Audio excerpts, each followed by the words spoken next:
You're watching HuffPost Live. I'm Ricky Camilleri. From her Oscar-nominated turn in Martin Scorsese's 1991 classic Cape Fear to the infamous natural-born killer Mallory, actress Juliette Lewis has, without a doubt, one of Hollywood's most diverse careers. She's now the star of Kelly and Cal, taking on the role of a former punk rocker turned suburban mom, struggling to come to grips with the ways in which life can suddenly change.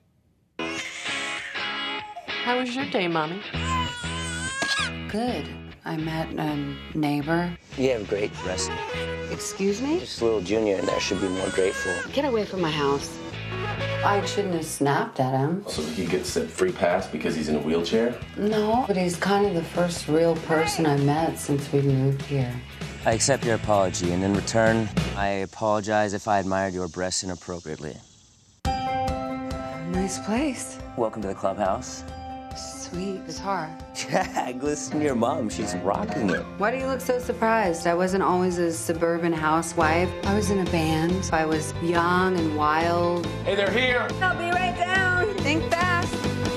Oh, and in case you're wondering, I like mine toasted.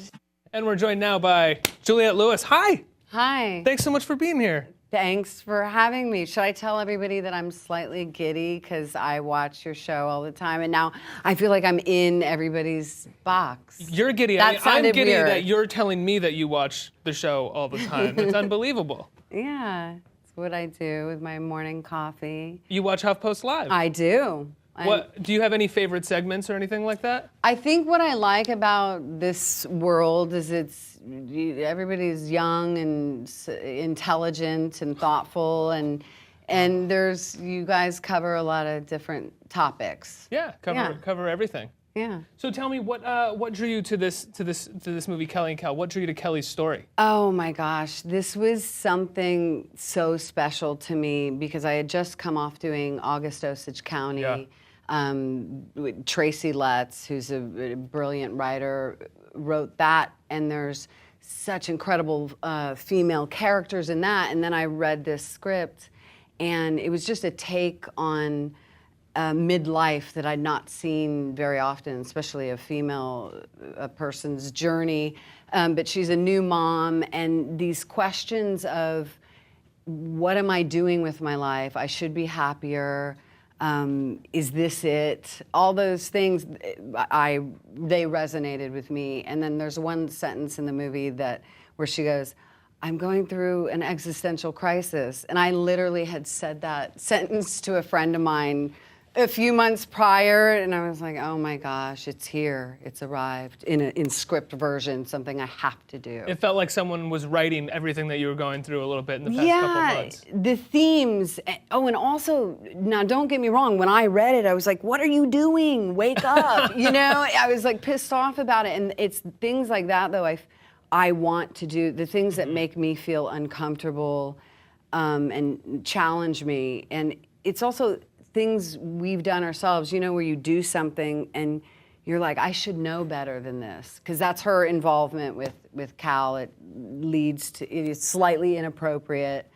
And anyway, I'm talking too much because I've been doing this all day. No, you're here. This is fantastic. You're right. It is so rare that we get to see a midlife crisis of some kind from the point of view of a woman. It's always some boring white guy played by Aaron Eckhart or something who's like, my name's Bill and I'm bored and alone. Yeah, or I still live with my mom and I drink beer. I really gotta figure this whole thing out. I like out. chicks. Yeah. You're like, what? That movie gets made 7,000 times? Okay. Exactly 7,000. Exactly 7,000. They're working on the 7,000 and first right now as we speak. They're in production. So when you said, before you got the script, you said to your friend, I'm having an existential crisis. What was yours about? Oh, we're not going to talk about that here. No, I'm just kidding. I will pause silently and wait until you nervously start talking about it. So I looked up the word existentialism, and it nailed it to a T. But it's when you question everything you thought. You can look it up. Oh, I thought that's what you were doing. No. I was like, let's read it aloud together. But existentialism is sort of like where you question everything you believed and everything you sort of thought was true is turning out to be slightly askewed and different. And so for me, what that meant was I had accomplished quite a bit, right? Younger and then I started a band at 30, and I made records and started making a living as a musician, and also facing my parents' mortality. That's a really scary thing in people's lives. And so I just found myself looking back of who I was, who I am now, where I'm going, just all that questioning period. And you go through this new learning curve, and I'm still in the middle of it. Are you, What if I started crying? That's okay. That's okay. Hey, it'd be amazing for ratings, for clicks. I posted on HuffPost front page, Juliette Lewis cries with interviewer Ricky Camilleri. Makes him a household name. We would have got, all right. Yeah. Yeah, but Callie and Cal, here's what I loved also about the story is it's unsentimental, because that's why I felt myself reading her and judging her so harshly, because she's a new mother, and I think we judge women when they have a baby, like, you're a mother now, you should know better, and she's still a person going through changes and feeling lost and disconnected from her husband. And I talked to a lot of my friends who have kids, and I thought that was really brave. We don't see that on screen very often, where she's kind of acting a little bit immoral, and I like that. See, I love all that stuff. Yeah, absolutely. You know? I thought that was interesting too. Rarely do we get to see someone struggling with parenthood that's not obvious, because she is actually being a good mother. She is taking the kid out. She's around with the kid. She's holding the kid the whole time. She is, but she's questioning, like, does the baby even like me? Yeah, exactly. Like, we've never seen that. And like, does this kid like me? Do I like this kid? We never see that. And what if you had a kid that just early on was like, I don't dig this. Or you're don't like, hold me. who are you? Do we know? Should we be in love with each other? No, but and I love the idea also of playing a film where you have insomnia the entire time. And we were working, this is a small little independent film, so I was working like 16-hour days in New York City. And so those bags, they didn't enhance those. Those are real. Those are my real bags. Did you come right off of August Osage County onto this, or did you have a break in between? I had like 6 months off. I was starting to write again, music. I haven't toured or made a record in like 4 years, and I miss it like you would miss your greatest lover. Is touring your greatest lover? So much. But because it's the audience. Yeah. Who am I in love with? Yes, I'm in love with drums, bass, and guitar, but I'm in love with those faces. Instant gratification for a performer, really. Oh my God, and to take a room of expectancy or anticipation, and some people when I first started, they were there, to judge, maybe laugh. I always joked that I was like, an actress turned rock and roller is like the bearded lady at the circus. You're like, look at the freak show. Because when I first did Warped Tour, that was my first festival, and there's like 60 bands. I was one of 3 female-fronted rock bands. Wow. But I sort of thrive on having to prove myself, and anyway, I just digressed. But the faces in the crowd, they come with anticipation, and to take that and turn them into little lightning bolts of sunshine is my greatest love. Wow. Yeah. I should really get into that. I don't have it. I want to pull some members of the HuffPost Live community in. They're big fans of yours. They want to ask you some questions. Up first, we have Kia McLean. Hey, Kia. Hi, how are you doing? Hi, Kia. Oh my God, now I'm freaking out because it's this part of Huffington Post Live when we're FaceTiming. Okay, sorry. Hi, Kia. Oh, no problem, no problem. So I have been a longtime fan, and I know you have played a wide variety of characters in several different genres, and I wanted to know, who would you say would have been your favorite character of all time that you've played? I kind of always go to Carla Tate in The Other Sister. I don't know, not a lot of people have seen that movie, but Gary Marshall directed it, and Carla Tate, she was mentally handicapped, but she was high functioning, but sort of had the mind of a 8-year-old, like the way she reacted towards things. And it was the most challenging role I've ever done. I didn't know if I could do it. And it required, she has just such a strong intention and joy. And also Gary Marshall, he's such a special human being. So, and I had taken 2 years off of acting at that time, so to come back and do that movie was really important. But with that said, that movie received a lot of negative criticism too. Some people didn't really get the performance. Maybe not. I'm like, nobody saw it. Nobody really saw it. It's been a good rental. But with that said, I absolutely loved the experience of making Natural Born Killers, and then Cape Fear. I can't really pick one, so I'm just gonna go down my. Well, I had a question. I had a question about making Natural Born Killers, because to me, I've seen that movie several times. I loved it. You have? Yeah.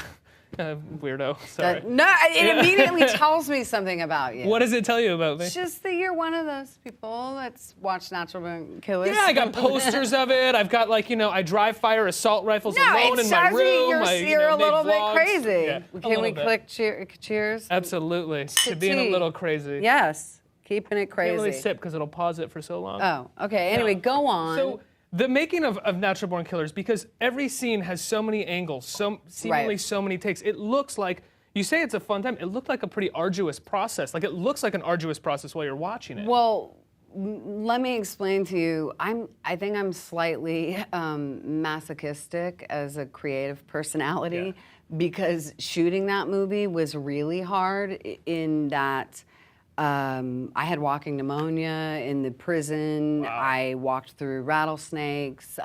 But I get to say that sentence, I walked through live rattlesnakes. So that's my big claim to fame. No, I'm just kidding. No, it was really difficult, but it was really liberating, because Oliver Stone loves creativity. He loves your suggestions. He loves improv. So we all came to that movie, like, I wrote scenes. He wanted everybody to bring their A game. And now when you saw the movie afterwards, how much of the stuff that you participated in, that you collaborated on, did you see in the final cut of the film? Because so much of that movie, I mean, there was like a 4-hour cut, 3-hour cut. That was the other thing, is it's quite psychedelic. So it was this hodgepodge of different mediums at the time, animation, Super 8. It was such a radical movie visually, and that's Bob Richardson, the DP, and Oliver Stone, and their brilliant collaboration. But it was a trip to see it, It was stuff we did, and there's so much stuff we shot. Oliver was just into shooting. I will never forget, because I saw it when I was fairly young. I'll never forget the Rodney Dangerfield sequence of the film. It is pretty terrifying, while at the same time, as an adult, oddly humorous now. Yeah. So what's so crazy about stuff like that, and why Oliver Stone is so brilliant, is that we were all in rehearsals, and he's like, "Hey, Julia, what do you think of making the backstory like a sitcom? We're gonna shoot it kind of like a sitcom." That's my Oliver Stone impression. It's good. But it was that off the cuff, like, I'm thinking about making her childhood that's perverse and horrifying into like a sitcom. A laugh track-based sitcom where the jokes are essentially Rodney Dangerfield's perversions punctuated by a laugh track. Which, to me, that's the layers of his mind, because what is he doing? He's making a social commentary of Americana, entertainment and sunshine and what we sell, and then what's beneath the surface. Anyway, he's just brilliant. And so he would say an idea like that, and then also ask for your own ideas. There's so many stories I could tell you, like how I wanted to have Creep, the Radiohead song. Yeah, of course. I was like, what if Mallory's listening to Creep in the jail cell? Because Creep was just coming out, and I used to listen to that song all the time. But I don't think they could get the rights to Creep. Or I don't know, maybe he didn't take my suggestion. Now that movie was written by, the original draft was written by Tarantino. Stone and his producers went and they rewrote it. They made their thing, essentially. And then you went and did From Dusk Till Dawn with Quentin Tarantino afterwards. Did you ever talk to him about Natural Born Killers? How cool is that? It's amazing. But did you ever talk to him about Natural Born Killers? I'm not saying a word.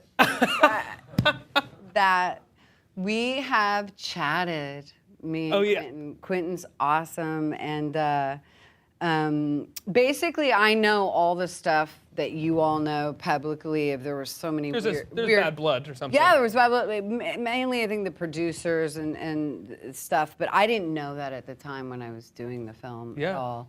And no, but Quentin and I became good friends, and then I just did From Dusk Till Dawn, like just for fun. He's like, hey, what are you doing this summer? My friend Robert Rodriguez is shooting this crazy vampire movie. Will you play the daughter? I'm like, yeah, okay, I could do that. And then it became this like cult classic. Yeah. Well, there's a series of cult classics there that you had in the 90s. One of them, which I think is a more obscure, undiscovered cult classic that I love, is California. I thought that movie was so radical and violent and twisted and kind of funny. What was the experience like making that movie? I don't know. Wait, are we doing a retrospective of my career? We were just in this period. Because I'm getting all melancholy. This touches so many emotional points for me. It's so beautiful because it's how I'm feeling about Adele. That was character. the character's name. Look at little baby Adele. I could only remember early, but that Adele is her name. Yeah. Yeah. For me, why it brings out stuff is that's my first official character where I changed my voice a little bit. And again, I was asked to improvise a lot because a lot of the time it was 4 people in a scene. And written on the page, Adele barely said anything. And Dominic Senna, the director, allowed me to just contribute a great deal. And that helped develop me as an actor. And so I have a soft spot for little Adele. Oh, and again, in the desert. We shot in these crazy locations. I'm not telling you certain stories right now. Are you cutting yourself off? Yeah, you're like one time the crew, we all went to the hot springs out in the desert. Amazing. Yeah. Yeah. It was 1992. Oh, a wild time. Was a wild time, early 90s. What would I have been, 18? It was really cute. Yeah, that movie, you worked with Brad Pitt on that movie. You guys famously dated for a little while in the 90s, right? He I guess did. It was on People magazine. Got married last week. Look at those 90s kids. Let's examine, this is what I love about old photos. You guys look great. You guys look so cool. That shirt, the picture you just saw, I was wearing his shirt and some just random pants from my closet. What I love about that, there's no styling. We didn't walk out the house with it's just I don't know. You had no stylists, you had no... No, it's just, you're just doing it. I guess it's like when you look back, how people were in the 70s or something. If you look at those old Oscar pictures and people are wearing ruffle prom dresses. But yes, he did get married, and how awesome is that? Did you send a wedding card or anything? Shut up. Yeah, I know. I told you guys. I told you guys. It's like, what do you want from me? I told you. This is always how I answer these retrospectives, because I can talk about all the actors I worked with, because we sort of all came up together. Leo, Brad, Johnny Depp, George Clooney. That was his first huge lead in a movie, Dusk Till Dawn. Nobody even remembers that, because he's the incredible talent today. But whenever I get asked about the Brad questions, I'm like, do you want to talk about Rodney Rosine, my 7th grade crush? Because that was my boyfriend too. I do you want guys to talk don't want to talk about Rodney. No, I actually do. You brought Rodney Rosine up. I would like to talk about Rodney Rosine. Oh my God, could we not say this name? He's gonna be Googled or Twitterized. How did you guys? How did it start with Rodney? Was it a note passed in class? Did his friend approach you and say, hey, Rodney likes you? Did your friend approach Rodney? That was 7th grade. Can we not talk about me at 7th grade? So good. Let's keep it. So interesting. Let's keep it now. Junior high. And I turned it into a junior high setting, really, actually, here. No, I'm giving you some real juice here. This is a real story. This is 7th grade stuff. And let's bring it. Let's give you a small break from 7th grade and bring another fan of yours in here. This is Mark Hoff. Hey, Mark. Hi. How are you? Hi, Juliette. Hi. I forget that people are watching us right now. I'm thinking That's we're the just point. talking. Hi, Mark. Hi, this is a real bucket list moment for me. I've grown up enjoying your performances all the way from the Wonder Years up until now. That's some stuff. Thank you. Wonder Years. So my question is, like as an artist, looking down the road, does the word retirement have any meaning for you? I know, I thought of many things just now when you said that. I thought of Joan Rivers, and I don't want to start crying. Oh my God, I'm going to start crying. Well, you tweeted that you barely knew her, but you burst Yeah, into tears. well, because it touches on themes of death and parents and strength of character. So when you say retirement, there's 2 documentaries I saw. One was on Joan Rivers, and then Edith, who's that Broadway? Elaine Stritch. Oh, thank you. Yeah, of course. Elaine, both these women were so incredible and motivated and in love with life and creativity. So when you're talking about retirement, yeah, I don't want to think about that. I can't believe I just digressed into this whole story. But I often think about later in life, and I just really think about being with the people I love, family, friends, but I'll probably write, because within me and all the things I do is a writer at the end of the day, whether it's a songwriter or creating with emotions. Yeah, but I know how to take some time off. Don't get me wrong. I'm a girl who loves her vacation time. Yeah. Yeah. Talk to me about. I can't believe. Wait, Mark, should I be insulted? Because you just asked me about retirement. I'm 41. What are you saying to me? Mark. I'm so sorry. You know what? It's not. You don't even get the crying credit. Mark, is it Hoffy? Made me cry. He made me laugh, and he insulted me. I just asked about Rodney Rezzo. Rosine. Rosine. No, I wasn't trying to say his name. I was trying to... Oh yeah, we can't see his name. Oh my God. Let's pull up a quick comment from the community. This is from Laura Henry. It says, Juliette, please get the licks back together and come to my town. Okay. First of all, no, she's saying what I feel in my heart because I need to play live shows again. I miss it so much.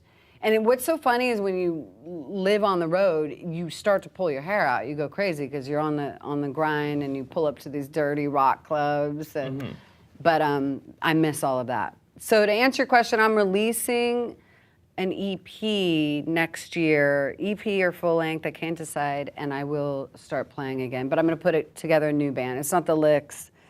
Sadly, my Licks brothers, we all disbanded about 6 years ago, but we'll see what happens. What was the disbanding for? Oh, it was classic band dynamics and inner stuff. We all love each other. That was like my band of brothers. But my main co-songwriter in that, he went on to do other things, and so did I. And I think I was looking to do different kinds of music, too. You've worked with incredible directors over the course of your career, from Scorsese to Oliver Stone to Robert Rodriguez to Quentin Tarantino to Woody Allen to even Todd Phillips. He's always considered comedy, but I consider Todd Phillips to be one of the great comedy directors right now. He's so ballsy. Can you pick one at this point? Like, who taught you the most, or who you felt like you learned the most from? It's so funny because now that I'm at that age where I look back, I look at all my directors as my teachers because I'm not academically trained. So each experience really made me develop.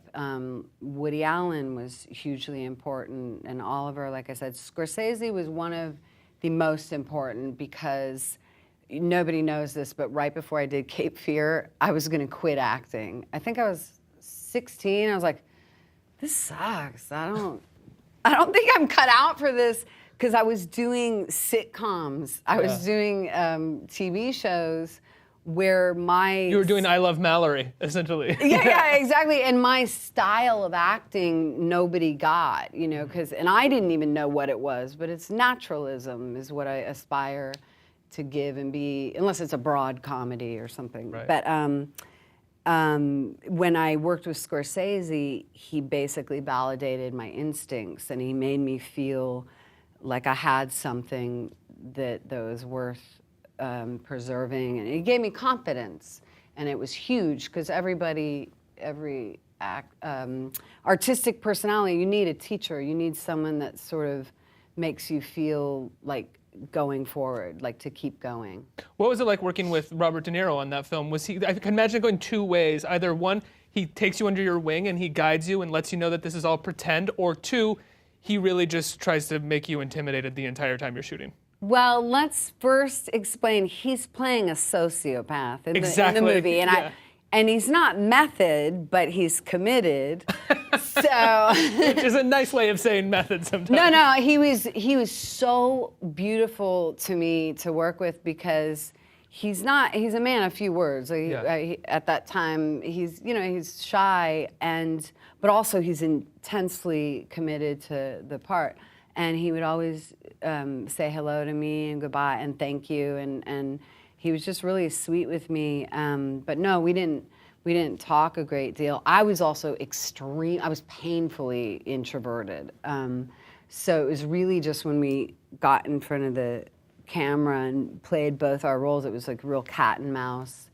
But man, that goes down as one of the most electric experiences of my actor creative life, is working with Robert De Niro. You were 16 when you did that. We were talking about. Well, when I did Cape Fear, I was. Oh yeah, you're right. Because 16, I you was said? just turned 18. I just turned 18. And earlier at the top of the interview, you were talking about thinking about your parents' mortality and Yeah. coming to terms with that. And I'm just curious because I read when I was researching you a little bit before the interview. I mean, of course, I knew your work. That you emancipated yourself from your parents at 14, and then, so have you come I'm to letting terms you with that? finish the statement, but it drives me crazy because the internet, look, this is what I mean when I say internet. So the internet world, my parents helped me get emancipated from the child labor laws. Right. And I know that sounds all radical, but Oh. when you start acting when you're younger, you talk to other actor kids and their moms, and they're like, yeah, if you want to get the job, they like on your resume to say emancipated minor versus minor, because you then can work over 8 hours. Oh, right. Do you see? So Yeah. it's like Uma Thurman was emancipated, Giovanni Ribisi, so many people got emancipated who were working as teenagers. So I just have to clear that up because I have. That's so interesting because Yeah. it's on like your on your bio, but it's at not on their Wiki bios. Or what's the It was IMDb. I saw it. Yeah, do you know I can't even change the false facts that are on the interweb about me? You're like, no, it's me, and you're wrong about my history. Servers. What do they get wrong? What are some of the false facts? Emancipated from your parents. I have like two radical, hilarious, artistic, like pro art. My parents, anyway, they were lovely, and my dad would take us out of school every now and then, like lie to the teachers we're going to the dentist and take us to Star Wars. So everyone's like, cool dad. Dad. You know, I didn't graduate high school, but I got to see Star Wars and skip those lines. Do you think after playing this part, are you interested in becoming a parent at all? Absolutely. I'm an aunt to many, I like to say. I'm an only child. I can't be an aunt or an uncle. It bothers me. It drives me crazy. I know. Yeah. Well, you have friends. Yeah, I'll be like a partial uncle. Yeah, It's you'd be like, hey, I'm coming over. Just call me uncle. And they'll be like, no, the real uncles are here. Yeah. Yeah, I'm one of these people, though, when I'm in love, I want to have children. And I'm not someone who just wants to have children with or without a partner. So it sort of, for me, comes out of being madly in love with someone. But I absolutely love kids. Because as you can see, this little wackadoo is a kid herself. Beep, beep, beep, beep. Did the part of Kelly sort of, did you relate to that and worry about yourself having kids if you were to have kids as well? Oh, all those things. Well, All those, the existential crisis of being a mother. yeah, I've been, a lot of my sisters and all my friends are having kids at this point and have been the last 5 years. So I'm sort of on the sidelines to the real practical dilemmas people go through, from when to stop breastfeeding to formulas to not being able to sleep and crying your eyes out.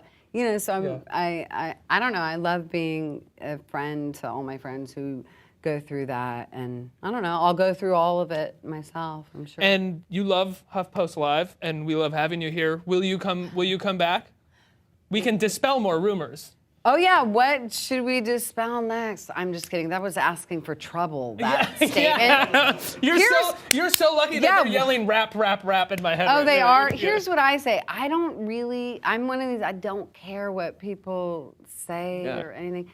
For me, it's all about that human connection. And when I see people on the street or people that comment on the films I've done, whether they think I'm going to be a freak show or angry or whatever, I don't care. I just love that if I've inspired someone or moved them emotionally in any way. Absolutely. Juliette, thanks for being here. It's been a pleasure talking to you. Thank you. Yeah. Kelly and Kyle is in theaters and on iTunes today, September 5th. That is today. Do check it out. And thank you, Juliette Lewis, for being here. Should we high five or something? Yeah, high five! And thanks to the community. Thanks to our community members for joining and asking really nice questions. Thanks, guys. This is HuffPost Live. We'll be back in a minute. And this was live. This was live.